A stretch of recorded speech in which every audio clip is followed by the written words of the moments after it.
താജ്മഹൽ നമ്മുടെ ജീവിതത്തിൽ ഒരിക്കലെങ്കിലും കണ്ടിരിക്കേണ്ട ഒരു കാഴ്ചയാണ്. 16-ാം നൂറ്റാണ്ടിൽ ഷാജഹാൻ തൻ്റെ പ്രിയപത്നി മുംതാസ് മകളിന് വേണ്ടി പണി കഴിപ്പിച്ച ഗോപുരമാണ് താജ്മഹൽ. നമ്മളിപ്പോൾ കാണുന്ന താജ്മഹലിൻ്റെ മുൻവശമാണ്. അനേകം ആൾക്കാർ എല്ലാ ദിവസവും വന്നു പോകുന്ന ഒരു വേൾഡ് ഹെറിറ്റേജ് സെൻ്ററാണ് താജ്മഹൽ. ഇത് ഇടതുവശത്തായിട്ടുള്ളത് ഗസ്റ്റ് ഹൗസ് ആയിരുന്നു. അനേകം ആൾക്കാരോട് വന്ന് താമസം ഗസ്റ്റുകൾ. ഇത് ഫ്രണ്ട് വ്യൂ.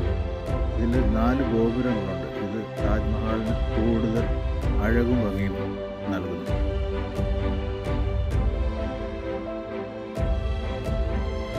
ഇതാണ് മെയിൻ എൻട്രൻസ്.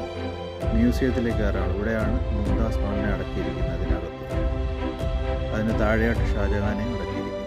ഇത് യമുന